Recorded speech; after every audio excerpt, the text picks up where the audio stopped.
রাজধানীর উত্তরায় milestone college ক্যাম্পাসে বিমান বিধ্বস্তের ঘটনায় হতাহতদের দেখতে জাতীয় বার্ন অ্যান্ড প্লাস্টিক সার্জারি ইনস্টিটিউটে যান বিএনপি মহাসচিব মির্জা ফখরুল ইসলাম আলমগীর।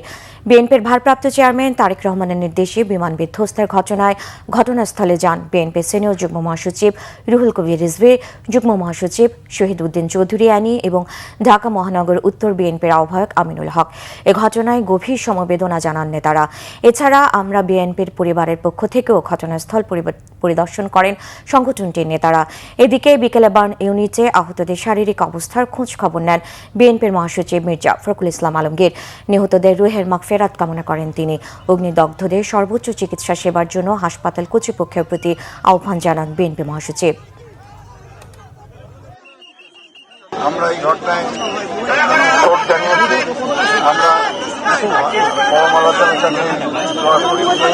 এবং যারা আহত হয়েছে তাদের সুস্থ হয়ে ওঠে আমরা তাদের কাছে এই দোয়া করছি।